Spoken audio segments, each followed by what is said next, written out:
Good morning, Annemie. How are you? I'm doing so well. How are you, Coley? I'm excited to have you on the Business First Creatives podcast. Yay! Yay! I love the name of the show. It's perfect. You did a great job picking. Well, I can't take all the credit. I did have someone's help in choosing it, but I will say that originally she had pitched the idea of having it be business first photographers. And I was like, wait, hold, full stop. I want to make sure that everybody knows that this podcast is not just for photographers. So we got to figure out a different name. So then we went back and forth and we settled on creatives because I am really hoping that the audience for this podcast is going to be creative service providers, regardless of what service you provide. So I'm excited to put it out into the world.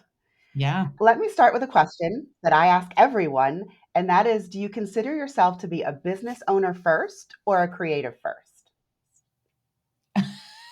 So this is one of the downsides to being one of the first guests on a podcast where they do these recurring questions because you don't get to cheat and plan out your answers ahead of time. Um, oh, so Okay, so I think that normally I would say when people ask me, are you a photographer first or like an entrepreneur first? Usually my answer is I'm an entrepreneur first. So in this case, that would be like I'm a business person first or business person or creative first. Yeah, But yeah. because you're using the word creative, since we're going to be like semantically specific here, I think I would say that I am a creative first because I think that the thing that has made me successful as an entrepreneur actually is my creativity, like my ability to think outside the box and solve problems in a creative way. I think that that actually has been that's the part of entrepreneurship that I like the most. So, for this one specific question, I'm going to switch it up.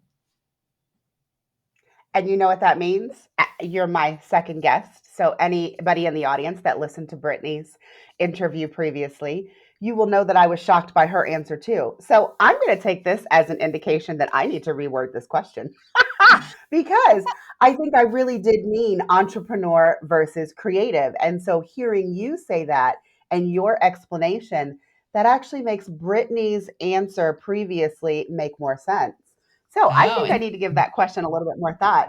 But let me say why I decided to ask it in that way, even if I decide to modify it for future guest episodes. Mhm. So, the idea behind the podcast, of course, if you've listened to the trailer, is that we are going to be talking about what it takes to be successful in business when you actually focus on building the business and your business skills versus learning to be more creative. And so Mhm. that was where this question kind of came from. But now I can see that even those that I think are 100% entrepreneurs and business people at heart, like you and Brittany both are, you guys both chose to talk about being creative because you are both creative business people. So I get it. I'm going to have to give that Yeah. a little bit more thought. No, I think it's a great question. And I think that in my case, or in a lot of people's case, I'm sure this is true for Brittany as well, it really is. I do know because you and I are definitely of the same mindset when it comes to almost everything in business, which is why I love chatting with you, even if there's not. Both are so important, right? But the ability to combine the two really is its own superpower. Like creatives, they sell themselves short when they say like I'm a creative first and not a business person. It's like if you would just apply some of that creative energy to your business.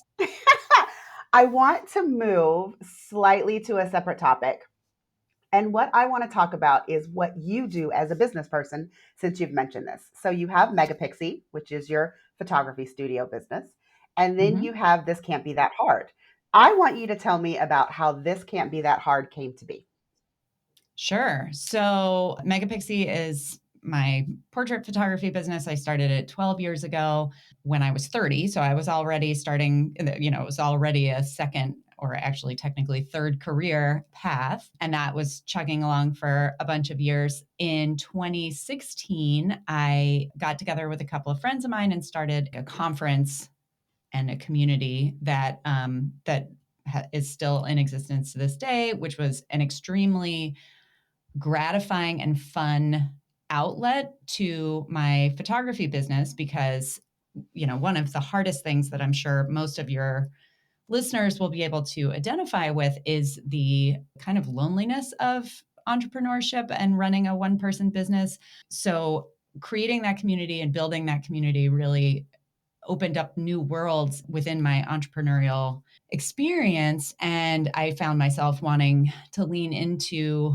that more. And then a couple of years later, all throughout that, I was going through this major life transition. I was getting divorced. I was sort of dealing with becoming the one and only financial contributor to my household. And in so doing, I had to get so much clearer on my finances and the way that my business ran, and really like even just my time management, like everything really changed and had this like major clarity, which was scary and hard but also really great in retrospect. And through the process of that, I set up a couple of systems in my business that turned out to be, when I started explaining them to people, they were like, wow, I need that too. I need that too. It clicked for me that at the same time, I was turning 40 and I was thinking, like, okay, how much longer am I going to be able and maybe willing to like crawl around on the floor after 2-year olds? Because that's what I do in my photography job, is like lots of chasing toddlers and doing that sort of thing.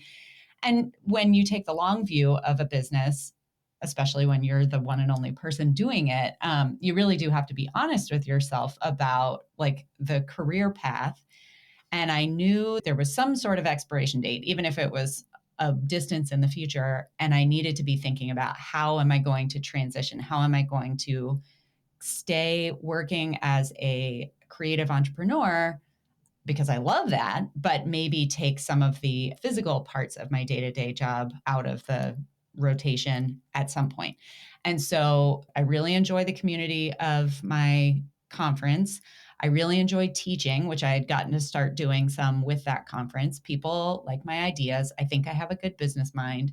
And just sort of deciding, like, okay, I'm going to give this a whirl. I had some pretty amazing opportunities that I always hate saying fell into my lap, because I do think that those things, opportunities are falling into all of our laps all the time. It's kind of what you take advantage of. But I was approached by Pic-Time, which is my gallery software, like the hosting software that I use for my online photo galleries. This system that I had put in place to sell my photographs was resulting in significantly higher online print sales. And so they actually reached out to me and asked what was happening to create these high print sales, because they obviously have a lot of family photographers that subscribe to their software, and my results were outsized.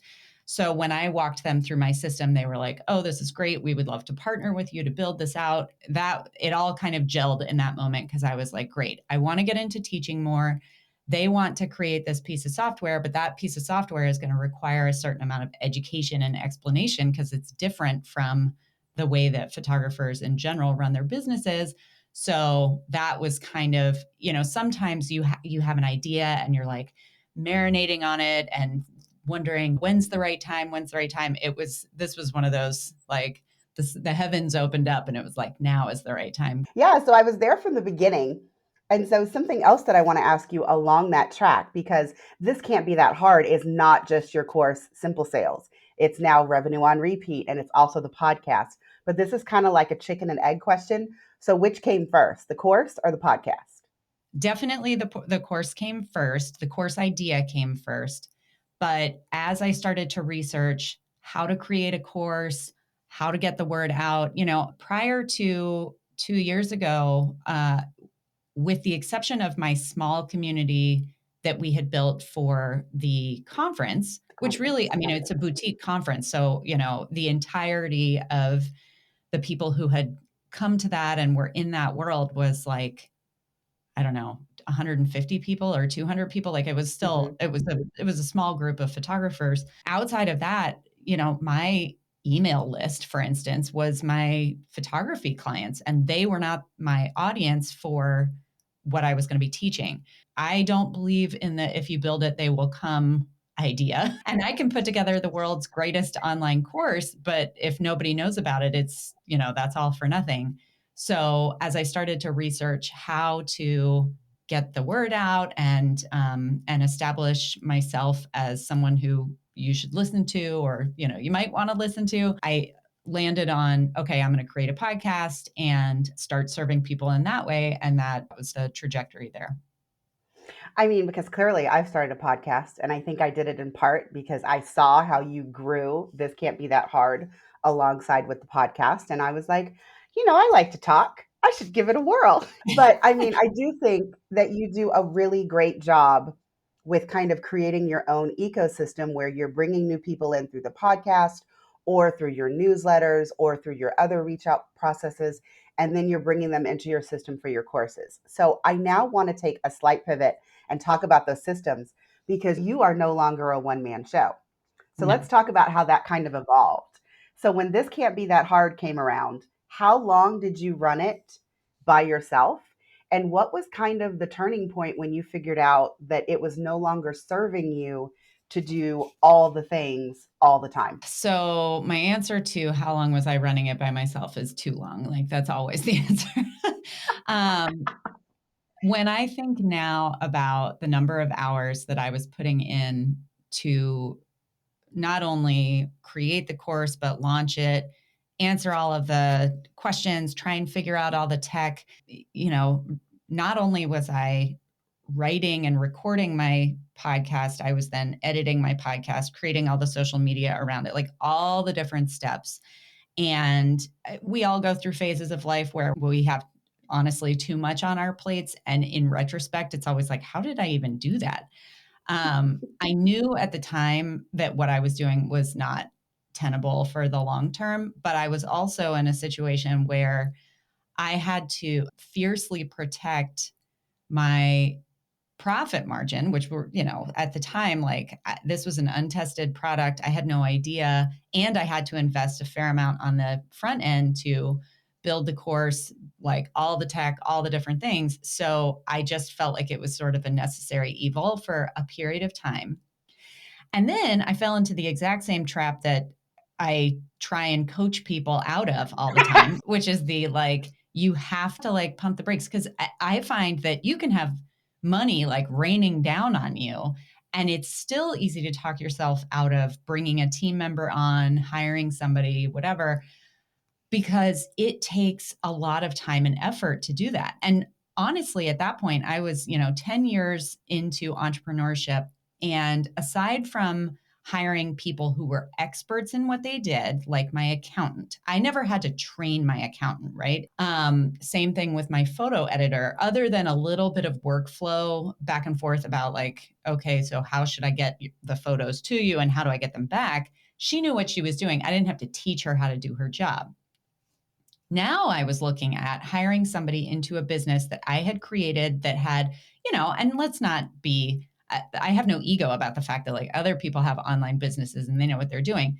But it does feel, when you create something like that, it's like your baby, right? And so I was fiercely protective of my brand. I didn't want to bring somebody on who was going to not provide the level of customer service that I feel is important. I didn't want to bring somebody on who was going to send the wrong messages or whatever. And so I felt it's always easier to tell somebody what to do than to do it yourself, right? I had the same blinders on that I see people time and time again having on, which is like, it's just easier for me to keep doing it. And I'll figure out later how to get help. I know I need help, but I can't deal with it right now. It's too much work. Actually, this week that we're recording this happens to be the 1 year anniversary of social media person Dana, who has evolved into a full on marketing person. So she's been with me for a year. So, and then I had a couple of people that I had hired before her who were shorter term. So now I have Dana and I have a VA who is pretty close to full time. I think, well, not full time, but she's like 15 hours a week. And I have what's called an OBM, so an online business Mhm. manager slash director of operations, who now is in charge of doing things like hiring and training and all that sort of thing. I also have someone now who edits my podcast. I have two students who are sort of graduates of my program who manage my online community. And so I went from essentially this one woman show into now this like largish team all in the span of a relatively short period of time. And we made mistakes. I made mistakes. I had, missteps and times when I felt like, I can't, what have I gotten myself into? And there's a lot of responsibility in signing paychecks for that number of people. But at this point, I know 100% that without those people, I wouldn't be able to be serving my students in the capacity that I am. So you have to be willing to take on that responsibility and that work for the long-term health of the business. And I think it's great. You and I are both talking as, people who create courses and do business coaching and that side. But I think that these are still lessons for any entrepreneur, even a photographer who is Yeah. becoming overwhelmed with the tasks in their business and they think that they need to hire someone and they're still in that spot where, yeah, but it's just easier for me to do it all than it is to teach someone else how to do it and kind of not worry about what kind of job they're going to do or if they're going to do it properly. Or, in some cases, if they do it wrong, you are going to have to go back and either coach them how to do it right or redo it yourself. So it's Mm-hmm. that idea of time lost, even if it's not 100% accurate. I think that keeps a lot of us still in the place of not having hired help because I have outsourced a lot. But listening to you right now, I am still hiring experts. Mm-hmm. So I Mm-hmm. have bookkeepers. I now have someone who edits my films. I have a photo editor. I have all of these people who are experts in what they do, but I have not taken the challenge of bringing someone in yet to where I could teach them the things that I need them to do to where they could actually take some of those tasks that take a lot of time off my plate.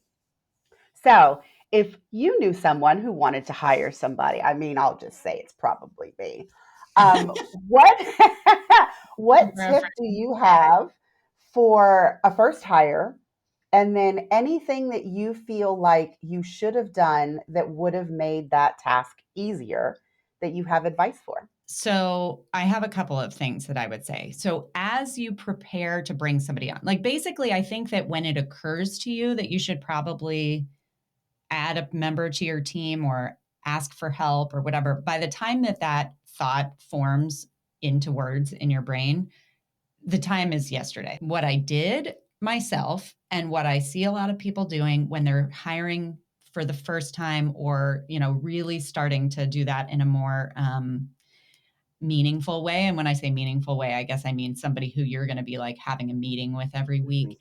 I just spent about 3 hours like clicking around the internet and found somebody and hired them in like no time at all. And I was like, I'm not really sure. I need help.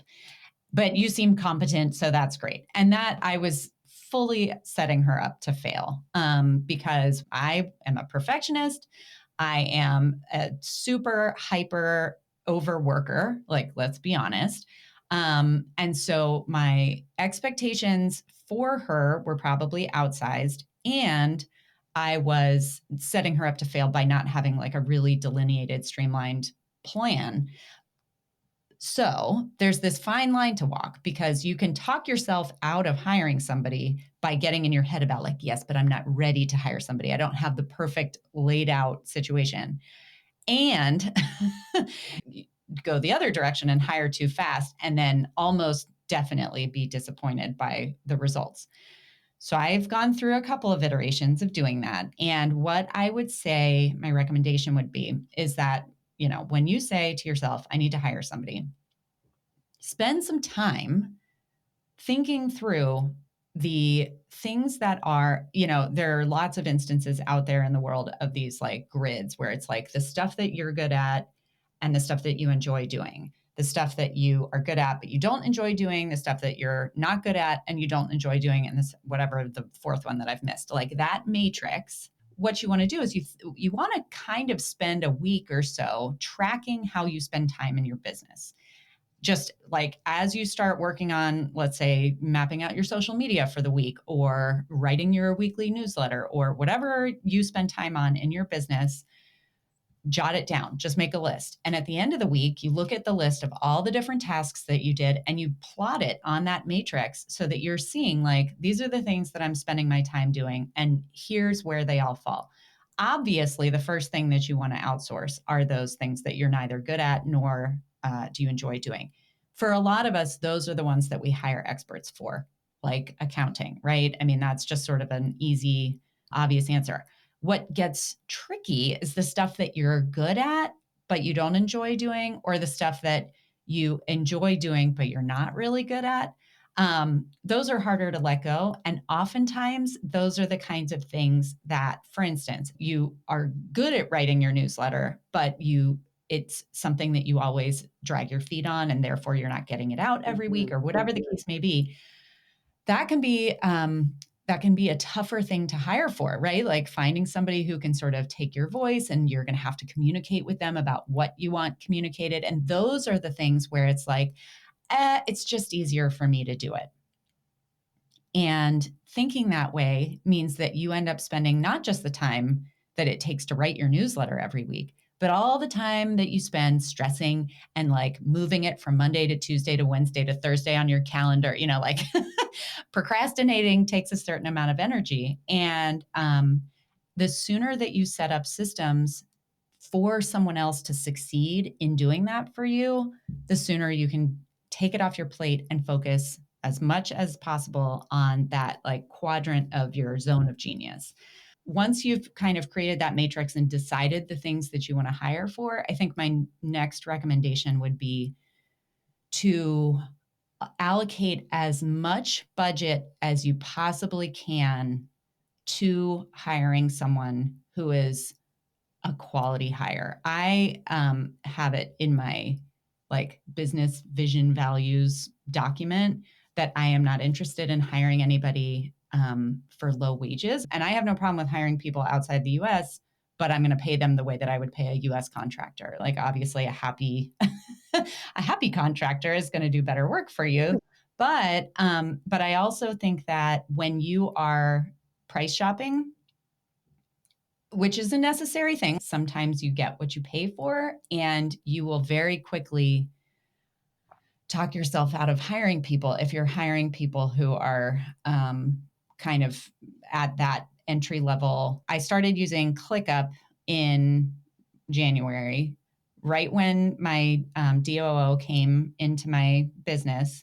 And then when she hired my VA for me, the VA happened to have experience with that, I would have hired her regardless, because those kinds of like software is something you can train people on. She's And a great. competent person, yeah, a competent person will pick that sort of stuff up quickly. But um, what has happened is that my VA, I specifically hired a virtual assistant who had a lot of systems pay rate. So I feel like I would rather hire one really good person to do the things that are most important to me to get off my plate, but hire Mhm. them at a higher rate than get more things off my plate with a lower priced employee, because I feel like that just sort of increases the pain cycle. So that was a lot, but yeah. No, it was a lot, but it's also great to hear. So, talking about systems, because I know everyone is amazed that Coley's podcast is not just about systems, but I'm going to ask you a systems question. So, in terms of managing your team and kind of growing your non photography business, what is one system that's in place that moves the needle the most for you? So right now, uh, I always get a little frustrated when people confuse systems and software. However, I'm gonna name the piece of software only because it's the Okay. framework on which we're building these systems. I want to have a system in place where the podcast is ready to go, and like everybody has checked off their boxes, because now I have 3 people in the podcast workflow who touch the podcast before it goes out the door. And I was like, I want that system to operate without me having to like check over anybody's shoulders. I want to be able to trust that the podcast is going to be like ready to go when it's supposed to, and all the pieces are in place. And Nicole, my VA, built the system for that in ClickUp, where, once I check the box saying it's recorded and sent to the editor, then the editor gets a notification, and like they have to check off their pieces. And then once their pieces are checked off, it automatically kicks it over to my social media person, and she reads it, or she listens to the show and writes the show notes. And, there's like this whole workflow in place. Now, that workflow took us almost 3 weeks to put together because Nicole would, write it all out. She would listen to everybody saying, this is what I have to do. And then here's the order of operations, whatever. And she would build the system, and then we would look at it and we would say, oh, nope, here's the problem with that. And she would go back and re-edit it and refix it. And so it took us a while to get to the place where it was ready to go. But now my podcast is planned out through November. I mean, I've now had a podcast for 2 years. Most of that was the week before me being like, oh, what are we going to do for this coming week?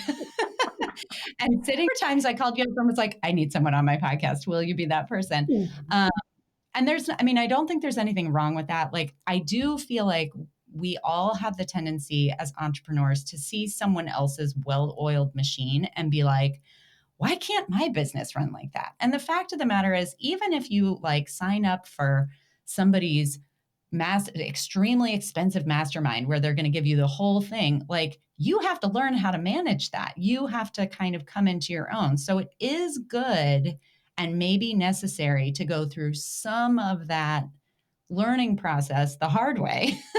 But Mhm. the trick, I think, is getting off of the hard, is talking yourself out of being in that hard place sooner rather than later. Because too many people just like hang on to the, well, this is just how it's done and this is how I do it, for so long that they burn out. I 100% agree. Yeah, when Nicole contacted me to schedule our next interview for your podcast and she told me it would air in August, I was like, "I'm sorry, what? Like, what month is it?" I was like, "She's that far. Are you kidding me?"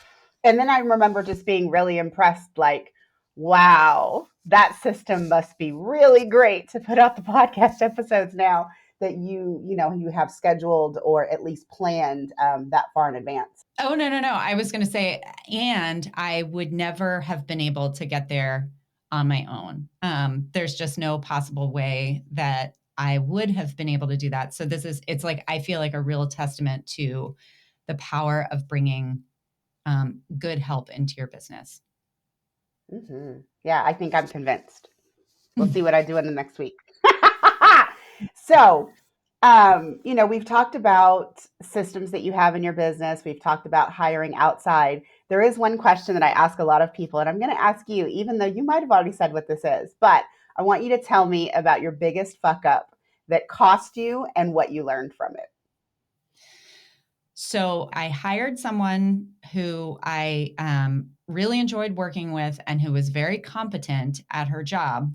But at some point in a relatively early period of that, I was like, this is one of those hires where I like a square peg round hole kind of situation where I was like, you'll be Mhm. good at whatever you do. And then I didn't set her up with the tools that she needed, nor did she have sort of the baseline experience for what I was asking of her. So I sort of set her up to fail. And then over the course of time, as that was happening, as would happen for any of us, like when we feel like we're not good at our jobs, that like has a tendency to wear on your self-worth and make you feel, second guess yourself. And it's a stressful position to be in.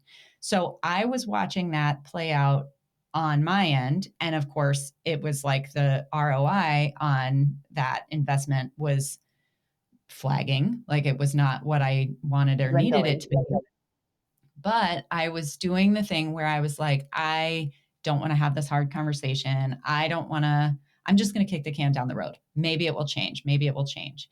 And I got some really great advice at some point from a mentor of mine who said, if this person quit tomorrow, would you beg to have her back? And I was like, nope. And he was like, there's your answer.